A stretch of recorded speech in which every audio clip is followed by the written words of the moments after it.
વચનામૃત ક્રમાંક 2 પુષ્પમાળા વાક્ય 101 વાક્ય. એમાં કૃપાલદેવ કહે છે, અયોગ્ય રીતે આજે તારી કોઈ શક્તિનો ઉપયોગ કરીશ નહીં. અયોગ્ય રીતે આજે તારી કોઈ શક્તિનો ઉપયોગ કરીશ નહીં. મર્યાદા લોપનથી કરવો પડે તો પાપ ભીરું રહેજે. મર્યાદા લોપનથી કરવો પડે તો પાપ ભીરું રહેજે. આમાં કૃપાલદેવે લખ્યું કે અયોગ્ય રીતે આજે તારે કોઈ શક્તિનો ઉપયોગ કરીશ નહીં. તારી કોઈ પણ શક્તિનો ઉપયોગ અયોગ્ય રીતે કરીશ નહીં. આત્માર્થે થતો હોય તો અવશ્ય કરજે, પણ જો કર્મન થાય અથવા બીજાને પણ દુઃખરૂપ થાય એવા તારા મન વચન કાયાના યોગ છે કે જેના દ્વારા તારી શક્તિઓ પ્રગટ થાય છે, તે અયોગ્ય રીતે વાપરીશ નહીં. વળી કોઈ મર્યાદા ધર્મલોપી ને કોઈ કારણ વસાત કરવું પડે કોઈના દબાણથી, તો પણ પાપ ભીરું રહેજે. પાપથી ડરતો રહેજે કે આ કરું છું પણ આ યોગ્ય છે. એના વિશે વિવેચનમાં બ્રહ્મચારી કહે છે, મન વચન અને કાયાની સામગ્રી મળી છે, તેને સ્વપરના હિતમાં વપરાય તો યોગ્ય ઉપયોગ કર્યો કહેવાય. આપણને મન વચન ને કાયા આ ત્રણ બળ કહેવાય છે અને એ જ કર્મ આવવાના દ્વાર છે. કશાયથી તો સ્થિતિને બંધ પડે, પણ પ્રદેશોનું આવવું તો મન વચન કાયાના યોગથી જ થાય છે. મન જેવા ભાવો કરે તે પ્રમાણે કાયાની કે વચનની પ્રવૃત્તિ થાય અને તે પ્રમાણે કર્મોનું અવાપણું થાય છે. આશ્રમના દ્વાર મન વચનને કાયા એટલે પ્રદેશ બંધ ને પ્રકૃતિ બંધ કર્મોનો તે આ યોગથી થાય છે. તો અયોગ્ય રીતે તને જે આ મન વચન કાયાની શક્તિ મળી છે તેનો દુરુપયોગ કરીશમાં સ્વપરના હિતમાં વપરાય તેમજ એ તારા મન વચન કાયાનો ઉપયોગ કરજે. અને તેથી ઉલટું પોતાને હિત ન થાય અને પરને પણ હિત ન થાય તેવી રીતે કોઈ પણ શક્તિનો ઉપયોગ કરવા યોગ્ય નથી. શક્તિઓ મળી તે કંઈ કર્મ બાંધવા માટે નથી મળી, પણ હવે આ મનુષ્ય ભમો તો એ કર્મોથી કેમ છુટકારો થાય એના માટે એ શક્તિનો કૃપાલ કે ઉપયોગ કરજે. સ્વ આત્માને કલ્યાણનું કારણ થાય અને પરને પણ થતું હોય તો વધારે સારું. સપર ઉપયોગાર્થે તારા મન વચન કાયાના યોગને વાપરજે. તેમજ તે શક્તિઓ વડે જો પોતાનું બુરું થાય અને પરનું બુરું થાય તો જરૂર તે ન જ કરવું. આ શક્તિઓ વડે પોતાનું અકલ્યાણ થાય, બીજાનું અકલ્યાણ થાય, ભલે પોતાનું ભલું થાય પણ બીજાનું આ ભલું અકલ્યાણ થાય તો પણ ન કરવું. બીજાના ભોગે સુખ ન જોઈએ, સપર હિત થતું હોય તે જ કાર્ય કરવું. જે સામગ્રી મહાપુરુષોનો દેહ સ્વ અને પરના કલ્યાણને અર્થે વપરાય છે, જે સામગ્રી શક્તિ છે તે એ મહાત્માઓની સદુપયોગમાં જ વપરાય. કાં તો પોતાના આત્મકલ્યાણને અર્થે એ શક્તિઓનો ઉપયોગ કરે, કાં શાસ્ત્રો દ્વારા ઉપદેશ દ્વારા બીજા આત્માઓને ભવ્યાત્માનું પણ કલ્યાણ થાય તેમ કરે. મહાપુરુષોનો દેહ બે કારણને લઈને વિદ્યમાનપણે વર્તે છે. એક તો સ્વકર્મ ભોગવાને અર્થે અને બીજાના કલ્યાણને અર્થે. એમ જે સામગ્રી એમને છે તે સદુપયોગમાં જ્ઞાનીઓ વાપરે, પણ સામાન્ય માણસો હોય જે સારા ગણાતા હોય, સજ્જન હોય, તે પરોપકાર વગેરેમાં પ્રવર્તે છે. જ્ઞાની તો પ્રવર્તે જ, પણ સામાન્ય માણસો પણ પરોપકારમાં પ્રવર્તે. પણ કેવો પરોપકાર? એને જેવો સમજાય તેવો. એને જે કંઈ પણ સામાજિક કાર્ય કરવામાં કે કંઈ પણ કાર્ય કરવામાં એને મનમાં એમ થયું કે આ પરોપકારનું કામ છે, એટલે લઈ માંડે. એ પુણ્યબંધનું કારણ છે. પુણ્ય બાંધે એકાદ ભાગ એના ફળમાં સ્વર્ગ પણ મળે, પણ એ આત્મકલ્યાણનું કારણ નથી. આત્મકલ્યાણનો માર્ગ તો જ્ઞાની જ બતાવી શકે, કેમ કે એ જાણે છે. એની આજ્ઞાએ વર્તીએ તો મુક્તિનું કારણ થાય, નહીં તો પુણ્યબંધનું કારણ થાય. દુનિયામાં ઘણા એવા બી હોય છે અમુક સેવા ભાવી, તે સેવા કરે પણ એ આવી લૌકિક સેવા કરે, તેથી પુણ્યબંધ થાય, કંઈ કર્મોની નિર્જરા થઈને મુક્તિ મળે એવો તો એને ભાન જ નથી. પણ સામાન્ય ગણાતા માણસો પરોપકાર વગેરેમાં પ્રવર્તે, પોતાને જેવું સમજાય તેવા પ્રકારનું બીજાનું હિત કરે છે, સેવાભાવી. પણ પ્રમાદી જીવ હોય તે તો પોતાનું હિત કરી શકતા નથી અને પરનું પણ હિત કરી શકતા. પ્રમાદી હોય તો પોતાનું પણ કલ્યાણ ન કરે કે આત્માનું કંઈ હિત ન કરે અને બીજાનું ન કરી શકે.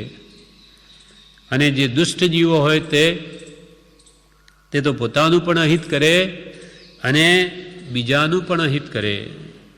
પોતે સત્સંગ કરે નહીં, બીજાને કરવા દે નહીં, તેમ પોતાનું પણ અહિત કરે અને બીજાનું પણ અહિત કરે છે. આવી જગતની સ્થિતિ છે.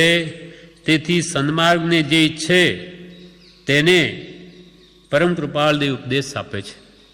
બ્રહ્મચારી કહે છે કે આવી જગતની તો સ્થિતિ છે. કોઈ સજ્જન પુરુષો છે તો લોકોપકારમાં ધર્મ માની બેઠા, કોઈ પ્રમાદી છે તે પોતાનું કે પરનું કાંઈ કરતા નથી, અને કોઈ તો વળી એથી પણ દુષ્ટ માણસો છે કે બીજાનું અહિત થાય એમાં જ આનંદ માને. તો તેથી પોતાનું અહિત કરે, પરનું પણ અહિત કરે.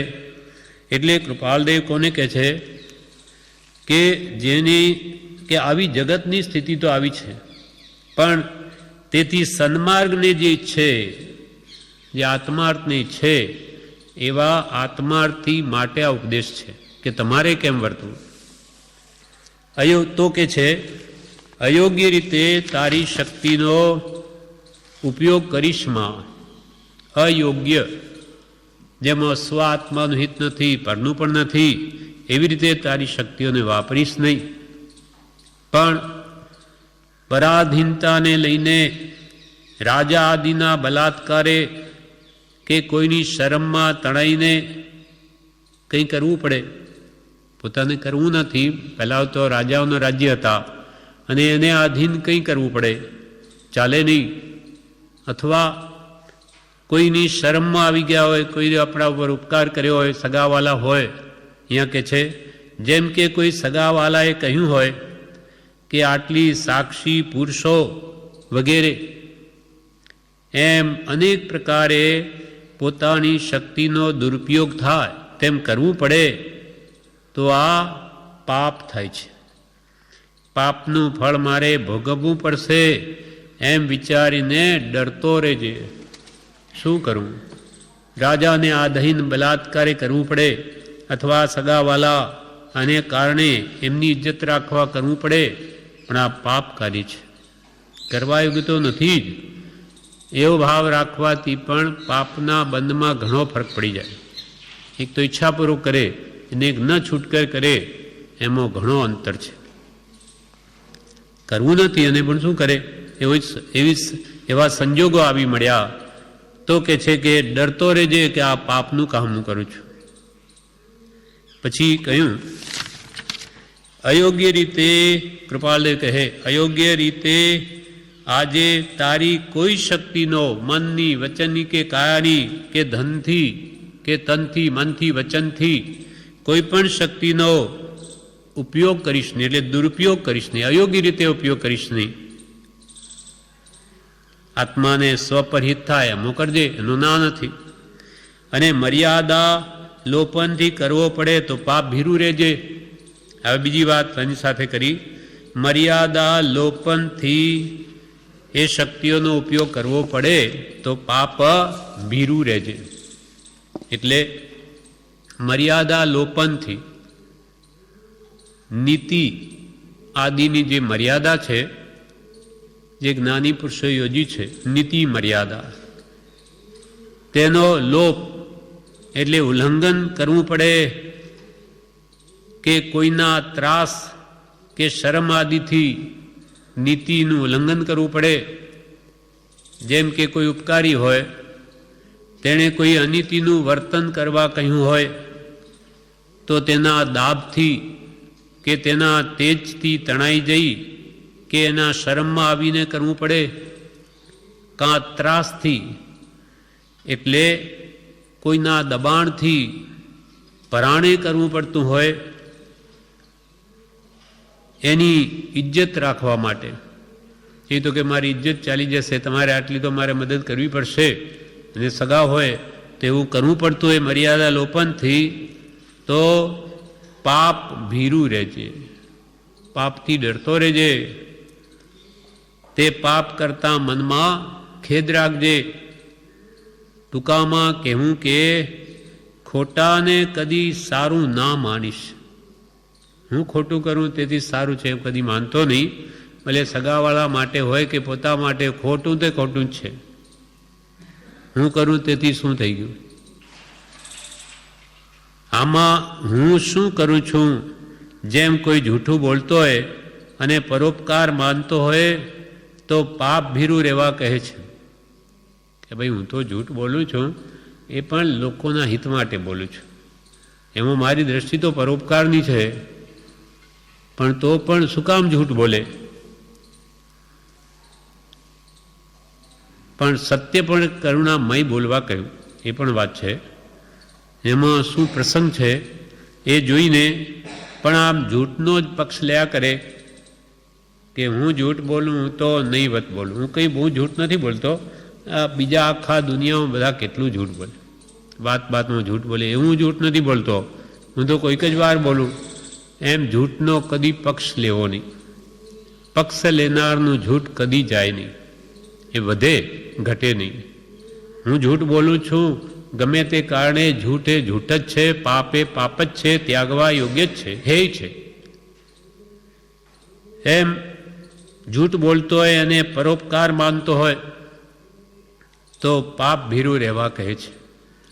ફરીથી એવું પાપ ન થાય તેની કાળજી રાખવા જણાવ્યું. ભૂલ થઈ ગઈ પણ હવે ખ્યાલ આવ્યો તો ફરી એવી ભૂલ ન કરવી, એના માટે જણાવે છે. ફરીથી એવું પાપ ન થાય તેની કાળજી રાખવા માટે કહ્યું. એટલે અયોગ્ય રીતે આજે તારી કોઈ શક્તિનો ઉપયોગ કરીશ નહીં, મર્યાદા લોપનથી કરવો પડે તો પાપ ભીરું રહેજે, પાપથી ડરતો રહેજે કે આ મને કર્તવ્ય યોગ્ય જ નથી. અને મન વચન કાયની જે શક્તિ પામ્યો એનો સદા સ્વ આત્મકલ્યાણ અર્થે ઉપયોગ કરજે. કાં બીજાનું પણ ભલું થાય તેમાં વાપરજે, પણ અયોગ્ય રીતે કે બીજાને દુઃખ થાય એ રીતે કોઈ પણ મન વચન કાયાના યોગ વાપરીશ નહીં. આ પ્રમાણે 101મું વાક્ય પૂરું થયું.